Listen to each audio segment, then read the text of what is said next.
hablar. Che, muchísimas cosas, ¿no? Sí. Varios actos, aparentemente no lo pude confirmar yo, pero todos están diciendo que va a hablar Máximo. Y seguramente va a dejar mucha tela para cortar. Mirá, sí. Y va a hablar Alberto a media mañana. En una confrontación muy directa con Macri, que es un poco lo que busca, ¿no? Una confrontación directa, dada la cantidad de propuestas que ha puesto sobre la mesa Mauricio Macri, a la que se sumaron las propuestas de Patricia Bullrich, ¿no? Patricia Bullrich dijo en el coloquio IDEA que la apertura a las importaciones va a ser total, y cuando los empresarios, en una reunión privada donde había 25 empresarios, le dijeron, pero ¿y qué va a pasar con las pymes? Dijo que se transformen en oficinas. Muy fuerte, sí, ¿no? Muy fuerte. Sí, o sea, sí. la misma candidata que está diciendo que va a sacar a las Fuerzas Armadas a la calle, después de 40 años, y en el momento en que estamos viendo la película 1985 y recordando todas las atrocidades que hicieron los militares cuando trabajaron puertas adentro, bueno, Patricia Bullrich dice que va a fundir, digo, está hablando de eso, ¿no? O sea, cuando dice que se transforman en oficinas. Sí. ¿Qué haces con los obreros, con los trabajadores? Se van a su casa. Claro. ¿No? Va a transformar, ya lo han hecho, digo, lo que pasa es que esta vez lo anunciaron, pero cerraron decenas de miles de pymes durante el macrismo, pero bueno, el plan es ese, es un plan sin industria. Fuerte. Y después los anuncios de Massa, que no son todos, o sea, va a haber un plan de estabilización que va a comenzar el 1 de diciembre y que va a ser algo fuerte, algo más fuerte que esto que puso. No está mal, a mí me parece bien, la verdad que muchas veces les dije yo, ¿por qué no ponen el precio en el envase? Claro, sí. Y dice, pero no sé si vamos a cumplir. Mira, si le ponen el envase, ¿qué va a hacer el tipo? El público lo va a cagar puteada si lo vende a otro. Se vuelve inevitable, ¿no? Claro. Se vuelve inevitable, así es. Es una buena forma de ponerle un sello a un congelamiento. Así que a mí me da la impresión eso, que no es que van a llevar inflación a cero, desde luego, pero que van a salir de estos números acuciantes, ¿no? A mí me parece que entre el plan ese va a durar en diciembre, enero y febrero. Ya, a mí me da la impresión de que puede confluir hacia un número menor. Y lo otro muy fuerte que yo le pedí a Arely Jalade y a Graciana Peñafort que nos acompañe hoy, es que todos están empezando a decir que Macri espió a todo el mundo. Pongámosle un poco de contexto. ¿Qué quiere decir esto? Esto es lo mismo que las Fuerzas Armadas. Es decir, después de la última dictadura, donde Argentina vive uno de los periodos de la era moderna más atroces que ha vivido la humanidad, con secuestros, con desapariciones, con torturas, con violaciones, con gente tirada al río viva, con niños robados y qué sé yo, hay un pacto democrático en Argentina que, entre otras cosas, decía que no se iba a hacer inteligencia interna, es decir, que en ese momento CIDE y OIAFI se iba a ocupar solamente de las amenazas externas, igual que las Fuerzas Armadas. Bueno, después de que lo dijo Manes y que fue destruido, ahora aparecen Alconada, Mónica Rió. Nunca me parecen casuales esas cosas. Nada de lo que hace el nieto de Mirta Legrand me parece casual. Claro. Pero lo que hay es una decisión política, que es, le aclaro al público que es el productor de Mirta Legrand. Lo que hay claramente es una decisión política de varios lugares a decirle a Macri, no, pará, no quieras ser presidente porque vamos a contar quién sos realmente y nosotros tenemos con qué, ¿no? Y además no nos van a acusar de kirchneristas. A mí me parece que tiene un significado enorme. Por eso los invité. Están ambos, ¿no? Ya lo tenemos, Sí. Buen día. Buen día. Hola Ari, hola Graciana, ¿cómo estás? Bueno, Graciana está, la estoy viendo, pero Está muteada, ahí está. Está muteada. Hola, acá estoy, perdón. Hola Graciana. Bueno, hablando de las declaraciones de Alconada Mónica Rió, Graciana, ¿qué ves de eso? Mira, a mí veo dos cosas. Lo primero es en términos comunicacionales. El desparpajo con que discuten el espionaje ilegal en la mesa de Mirta Legrand. Terrible, sí. A mí es como si habláramos con el mismo desparpajo, no sé, de tortura. Es decir, el espionaje ilegal es una forma de vulnerar el Estado de Derecho y es estar hablando de un delito. Y me llamó poderosamente la atención ningún comentario que hubo sobre la tesis tan curiosa de Comodoro Pi, que el espionaje ilegal lo hicieron cuentapropistas. Es decir, lo que contó Carrió, lo que contó Alconada, la verdad que me parece me llamó poderosamente la atención el nivel de cero crítica real, sustancial a una actividad profundamente ilegal y que, como bien decía Roberto, viola un pacto democrático que se dio al albor de la democracia recuperada después de la dictadura militar, donde se establecía que estas cosas no las iba a hacer el Estado, no las podía hacer el Estado, y no las podía hacer el Estado porque cuando pudo llevó adelante una verdadera masacre entre la población. Estas cosas no puede ser. A mí me impactó ver cómo hablaban con este desparpajo de una situación por demás anómala y además por demás irregular. Es importante que el público entienda esa relación con el Estado, porque durante mucho tiempo se confundió a la gente, decía que todo era derechos humanos, y en realidad es un concepto que se utiliza cuando vos sos acosado por el Estado. ¿Por qué? Porque no le podés pedir ayuda a nadie, claro, ¿no? Entonces, aparte el Estado tiene todo el poder estatal. Cuando va... mira, yo voy a decir esto para que lo entiendan claramente. Te voy a contar una experiencia personal. Vos sabés, yo también fui víctima del espionaje. Nos pasó esto. Nosotros teníamos que ir a ver a quienes teníamos detenidos en el penal de Seiza, entre ellos Amado Vudú, y nos enteramos que los lugares donde charlábamos con nuestros defendidos estaban cableados, es decir, con micrófonos, violando no solo la ley de inteligencia, sino además violando una disposición que establece que la charla del defendido con su abogado es completamente confidencial.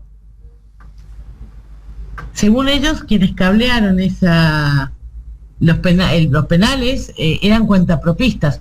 No tenés como cuentapropista el poder para cablear un penal. Claro, esto es tan claro como eso. Pero esto voy a ir un poquito más lejos. No es casual que en el medio de esta maquinaria de espionaje estatal se estableciera lo que conocimos como la doctrina Irurzun, porque era necesario tener detenidos y monitoreados y espiados a los exfuncionarios a ver si se les escapaba algo. Claro. Porque ¿quiénes crees que eran los destinatarios de la inteligencia ilegal? Por un lado el gobierno, por otro lado los funcionarios judiciales, que también se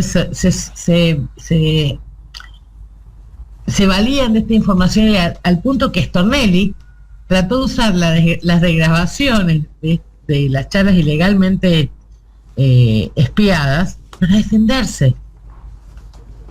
Claro. Digo, el nivel de descaro con el que se manejó el macrismo y buena parte del Poder Judicial respecto a este tema, me parece que tiene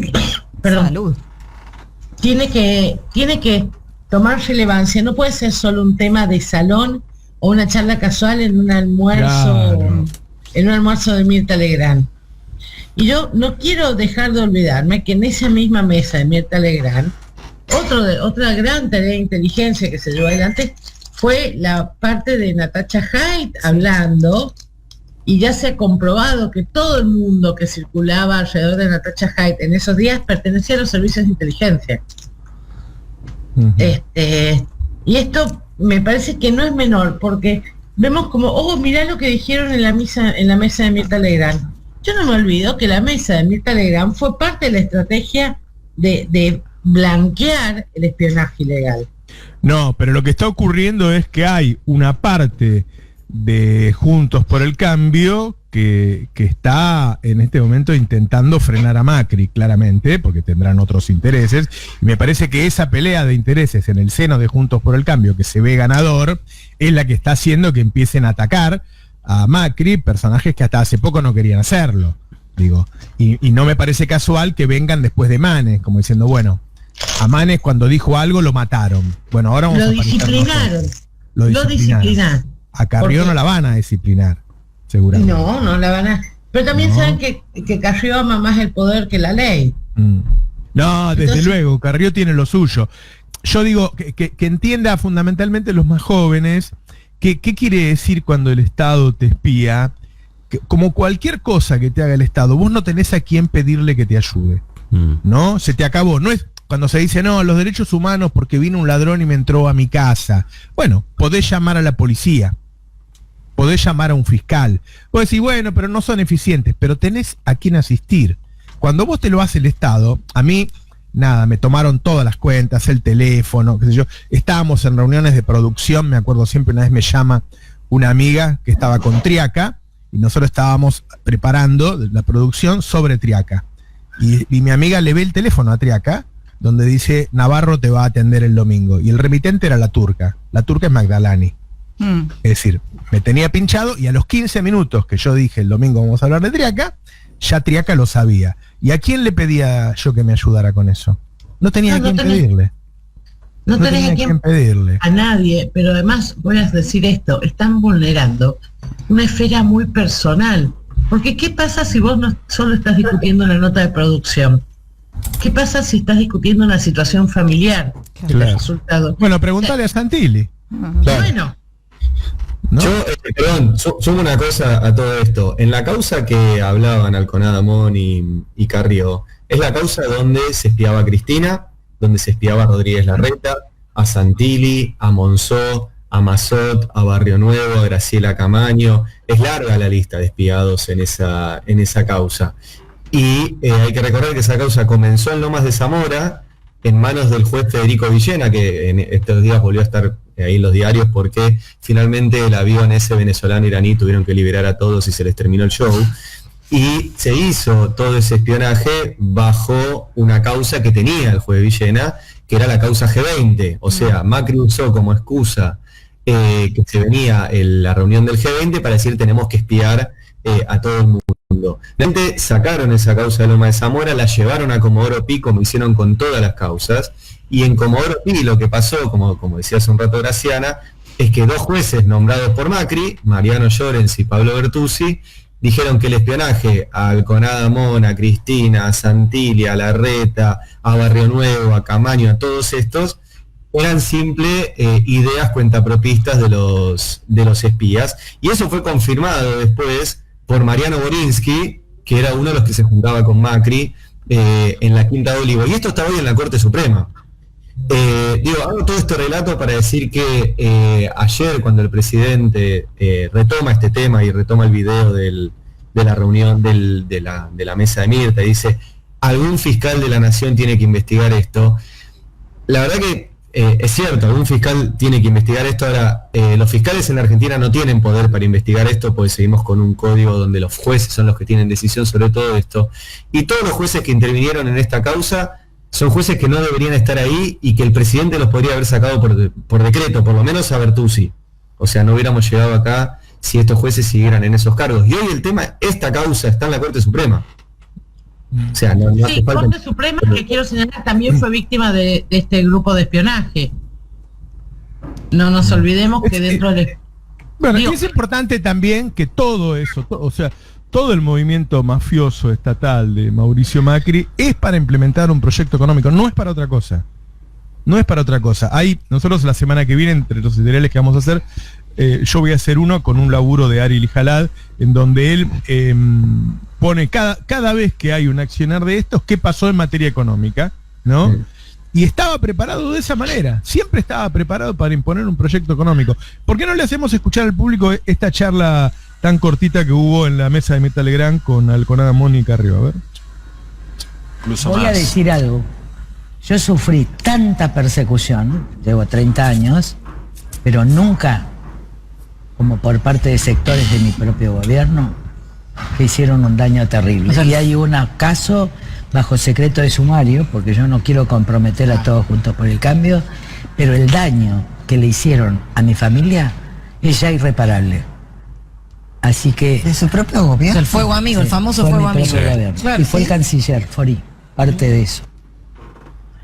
Bueno, ahí es otra de las personas, fíjense lo mafioso, ¿no? Que habla de cuestiones familiares. Y también Alconada Amón habló al respecto en la misma mesa.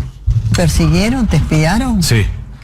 Sí. ¿A vos y a tu familia? Sí. ¿También a tus padres? También. ¿Es cierto? Tanto durante el kirchnerismo como durante el gobierno de Cambiemos. A mí también los dos gobiernos. Y entonces, durante el kirchnerismo llegaron a dejarme claro que sabían hasta la matrícula, la chapa patente de la Chevrolet Meriva en la cual mi mujer llevaba a los chicos. Y durante el macrismo sacaron fotos de mi casa, de mi auto, de la casa de mis padres, mías, hay videos, seguimientos, filmaciones, fotografías. Sí. Vos venías siempre con tu hijita cada Sí, de hecho, no la mostremos por razones de seguridad, pero hasta que hablar fueron cuando empezamos a revelar en el diario La Nación, por un lado, la participación en sobornos de Ángelo Calcaterra, primo de Mauricio Macri, y por otro lado, el eventual rol de Gustavo Rivas, titular de la AFI, al cual Lilita lo tenía acá en la mira, también en una serie de movimientos de dinero vinculados a operadores brasileños vinculados con Lavallato. Es decir, había dos ejes muy incómodos para el gobierno, y en los mismos días en los cuales publicamos eso, ordenaron empezar a seguirme a mí.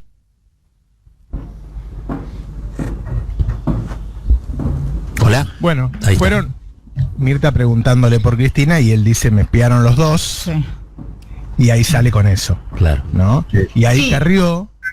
Sí, discúlpame, Jessica. No, quiero hacerte una porque es una falacia, es una suerte de teoría de los dos demonios que siempre plantean. Bueno, sí. Cuando van a hablar de espionaje. Hay una diferencia sustancial, porque el espionaje en la época macrista está absolutamente probado. Digo, todos hemos escuchado las grabaciones ilegales, hemos visto las fotos obtenidas ilegalmente, pero voy a decir algo que hay que decirlo. Lilita Carrió fue una gran beneficiaria de los servicios de inteligencia y el espionaje ilegal a través de sus distintos informantes, porque siempre que aparece alguien vinculado a tareas de espionaje, el destinatario de esa información muchas veces es la coalición cívica o Lilita Carrió. Sí. Su furia no es por el espionaje ilegal, su furia es por lo que ella dijo, porque ella fue víctima. Como si el espionaje ilegal fuera un ataque a ella y no un ataque a toda la democracia y a toda la ciudadanía. Ahí, pero...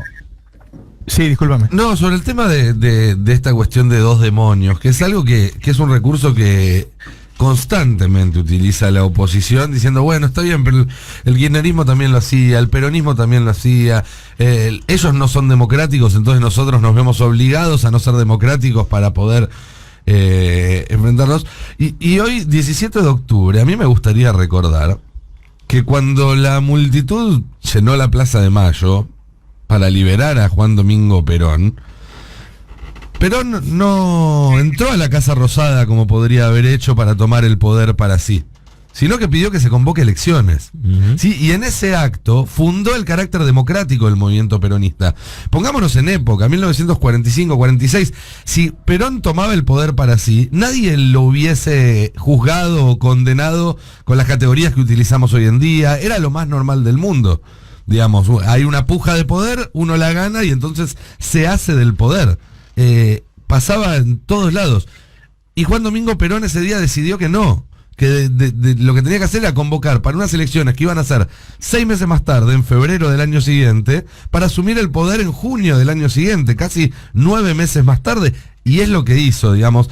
Yo, para aprovechar un poco la fecha y desarmar un poco esta estructura de dos demonios que pareciera ser un comodín en la mano de la oposición y que utiliza para todo.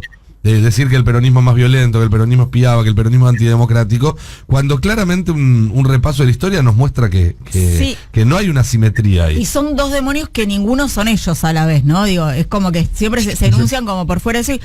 Y tal vez como para sumar algo que decía Graciana, sobre todo con la cuestión de cómo se naturaliza que se diga algo que tiene una gravedad en casi 40 años de democracia. también tuvimos como otro episodio de banalización, ¿no? de estos hechos, esta encuesta o esta nota de Clarín con si ahora se venden más copitos de azúcar después del intento de magnicidio. Me parece que entran en esas escenografías en las cuales nos hacen creer que porque hay decorado no es un escenario político, ¿no? Y efectivamente la mesa de Mirta Legrand es un escenario político en donde Elisa Carrió decidió ir a decir esto, a victimizarse del propio accionar de su conjunto. Y no olvidemos que, y lo decías Roberto con respecto a para qué espían, ¿no? Espían en el marco de un plan económico. Bueno, que la Gestapo antisindical la conocimos porque se espiaron a sí mismos y se revolearon un espionaje por la cabeza. Claro. Che, yo sumo una cosita para el Conada Mon, capaz que no lo tenía presente, no se acordaba, pero Cristina Fernández de Kirchner disolvió la CIDE, echó a Jaime Estiuso de la CIDE, un monje negro de los servicios de inteligencia. Sacó los fondos reservados. Los fondos reservados. Tenías que declarar cada peso que gastabas. Modificó la estructura de la Escuela Nacional de Inteligencia, lo puso a parril de interventor. Y después llegó el presidente Fernández, con el que él puede tener o no afecto, diferencias o lo que sea, pero denunció en su primer discurso público los sótanos de la democracia y puso una interventora de lujo, como Cristina Camaño, donde también se sanearon los servicios de inteligencia que habían quedado todavía remanentes.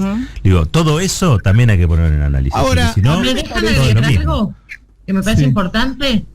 Acá hoy leí en página 12 una nota que habla de una reunión de sectores del Poder Judicial en el sur con Mauricio Macri, en una casa que es de Lewis, donde además uno de los invitados de lujo parecería haber sido Estiuso. Ah, mira. Es decir, es la continuidad del mismo proyecto, no vienen a proponer ningún cambio ni nada distinto, más de lo mismo y más brutal. Bueno, a ver, si vos querés llevar a cabo un proyecto como el que están anunciando, digo, si vos agarrás el libro de Macri, habla de AFJP, de flexibilización laboral, de ajuste, de baja de impuestos a los ricos. Patricia Bullrich habló de una apertura indiscriminada de importaciones y convertir las pymes en oficinas, privatizaciones. Abelluto pidió cerrar la TV pública. Digo, si vos haces todo eso, bueno, obviamente tenés que volver a crear un estado mafioso que te espíe. Y un estado de terror, porque déjame agregar esto. Muchas de las víctimas del espionaje ilegal del macrismo eran macristas, Santilli, Vidal, y yo los veo, yo soy abogada en esa causa, y los veo además cómo no hacen nada para impulsar la investigación. Es decir, los supuestos perjudicados piden lo mismo que los espías, que se investiguen. Comodoro Pi, que no se investiga, no piden medidas de prueba, tratan de poner silencio y calma en esa causa, porque están jugándose un interés político. O sea, es decir, Carrió, si fue espiada, podría hacer muchas cosas desde su volumen político, pero no, decide hacer una cosa casi sin consecuencias, por lo menos de su perspectiva, que es ir a un programa de Mirta Legrand y victimizarse, como si eso no le hubiese pasado a un montón de personas. Y lo que quiero reiterar es la gravedad, porque parte de esto es que todos suponemos, yo no tengo prueba para decirlo, que en ese espionaje se obtuvo información concreta sobre muchas de sus víctimas que hoy están sometidas ante el terror que se haga pública. Claro. Digo, tal vez la carpeta más públicamente aireada ha sido la pareja de Santilli, la pareja de Rodríguez Larreta. De Larreta, sí. Donde los medios nuevamente tratan de blanquear la situación a los fines de evitarle a quien ven como su candidato un mal rato. Pero yo no me olvido que esta situación estaba oculta hacia la esposa de Larreta, no solo oculta hacia la esposa, sino que cuando se tomó un estado más público, le costó el matrimonio. Nada dicen de esto. Romantizan el espionaje. Claro, romantizan las consecuencias. El blanqueo de esto es consecuencia del espionaje ilegal que sufrió Larreta. Y lo hace solo a los fines de quitarle una base de poder a Macri. Bueno, miré el nivel de lo que está ocurriendo y no están en el gobierno. Claro. Y no están en el gobierno. Imagínate si estuvieran, ya los vimos. No, y además sumo algo que siempre decimos. Todo esto que estamos contando, que pasó hace 3 años más o menos, no tuvo ninguna consecuencia. O sea, la única, recién ustedes mencionaban, y es cierto, la única reforma judicial que hizo este gobierno fue la intervención de la AFI. ¿sí? Volvió a tener los fondos transparentes, dejó de intervenir en causas judiciales, dejó de hacer espionaje interno. Todo lo demás quedó intacto e impune. O sea, ninguna causa por espionaje dijo que el espionaje no existió. Al revés, dijeron que el espionaje existió y en algunos casos, como el de esta, por ejemplo, el del grupo Super Mario Bros., lo culparon a supuestos cuentapropistas. En el caso de Lara San Juan, directamente los mismos jueces dijeron que el espionaje existió, pero fue para cuidar la seguridad presidencial y del país, como si dos mamás acercando una nota a la puerta de una base naval pusieran en riesgo la seguridad nacional. Y ahora en el de la Gestapo antisindical no pueden decir no existió porque está el video, pero bueno, ya lo mandaron a Comodoro Pi y van a intentar hacer lo mismo. Ahora, ahí yo creo, insisto, no el gobierno o el Frente de Todos, o como lo queramos decir, no puede esperar ni que este Poder Judicial resuelva el espionaje, ni que la propia oposición se autodenuncie diciendo nosotros espiamos. Tiene una responsabilidad ahí y lamentablemente, vuelvo a lo que dije al principio, lo único que hizo este gobierno en términos de reforma judicial es anular la AFI, pero no era solamente eso, y todos los jueces que están a cargo, digo, pedirle a este Poder Judicial que investigue el espionaje del macrismo es como darle el VAR a Rafael Diceo en un superclásico. O sea, todos vamos a ver que en la jugada fue mano, fue penal, le metió una patada en la cabeza o fue gol, y Rafa Diceo va a decir no, lo que le venga a Boca. No va a pasar eso.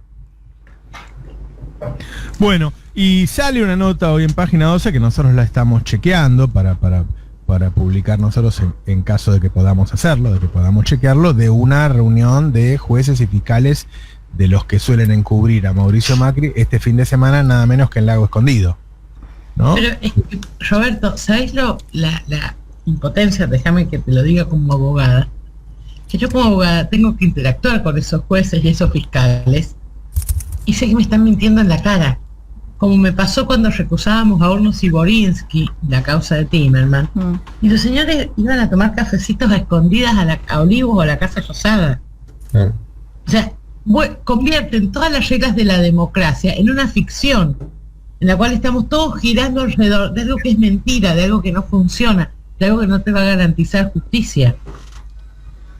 Y es muy, muy agotador y muy poco estimulante. Y voy a decir esto, y además yo no dejo de pensar que esto es una amenaza siempre pendiente sobre la cabeza de cualquier opositor. Si nosotros tenemos el poder, te vamos a espiar y no vas a tener un segundo de tranquilidad. Claro, la gente no tiene idea de la forma que uno tiene que cuidarse para hablar cualquier cosa. Todo eso de que la tecnología nos acercó y que yo no nos acercó nada. No, a ver, durante el gobierno los ministros no se hacen hablar por teléfono. Claro, no puedes hacer nada. No, tenés que ir y ponerte. A mí hay ministros que me han dicho, bueno, vení, nos vemos en la oficina, que ya la hice todas las mañanas, la revisan, y de todas maneras cuando llegás ponen un televisor para que haga ruido al lado. La gente no tiene idea cómo vive cualquier personaje público hoy en la Argentina, ¿no? Porque el tipo es una amenaza. Y es una amenaza aún para los propios. Aún para los propios. O sea, tiene espiados y archivados cosas de los periodistas macristas, de los dirigentes macristas, hasta de jueces y fiscales que él persigue. No, de jueces y fiscales que le prestan servicios y no tienen ninguna otra opción más que hacer lo que hacen. Claro. A mí ya me llamó la atención, voy a decir algo que tal vez te parezca una herejía. Dentro de los presuntos concurrentes de esta reunión en el sur, está el juez del Corrini. ¿Sabes que todos en tribunales nos preguntamos qué le pasó al Colini? Porque el Colini no era el Colini que conocemos, era un juez relativamente correcto. Ajá. Y ahora lo vemos hacer cosas como las que hace. Decimos, ¿con qué lo tienen apretado? Claro. Bueno, Ercolini tiene la misma cosa graciosa que Luciani. Fue designado por Cristina y la acusa a Cristina de haber sido una asociación ilícita durante 12 años, con lo cual sería la contradicción. Sería el resultado de una asociación ilícita. Claro. Recuerdo dos cosas de Ercolini. Primero, que él tuvo la causa papel prensa. Y fue el que se negó a citar a indagatoria a Mañeto. Punto 1. De paso, entre paréntesis, el único juez en la historia argentina que citó indagatoria a Mañeto, Eduardo Freiler, la Nata mandó a espiar a escrachar a los hijos y fue condenado el otro día la Nata por haber mandado a escrachar a los hijos del único juez en la historia argentina que pidió una indagatoria para Mañeto. Y el otro dato de Ercolini es que mientras hacían todo esto, su esposa, Julia Kenny, trabajaba con el ministro de Justicia de Macri, Germán Garabano. O sea, era todo un nivel de promiscuidad, y hoy Julia Kenny sigue trabajando con el procurador interino Eduardo Casal. Tiene mucho Ercolini que explicar. Bueno, muy lindo el pase. Nos vamos para Navarro 2023. Muchísimas gracias, Graciana y Ari. Abrazo. Déjame que diga algo para que no sea un pase tan descorazonador. Contra estas cosas espantosas del espionaje ilegal se puede pelear, y se puede pelear eficientemente, y no es hacerlo eficientemente ir a decirlo en la mesa de Mirta Legrand. Hacerlo eficientemente se parece mucho a lo que ya se intentó y no se terminó de cumplir, que es cambiar la CIDE, prohibir los operadores judiciales, no permitir que estas cosas pasen sin que el gobierno haga nada. Gracias, Graciana. Chao a todos y a todas.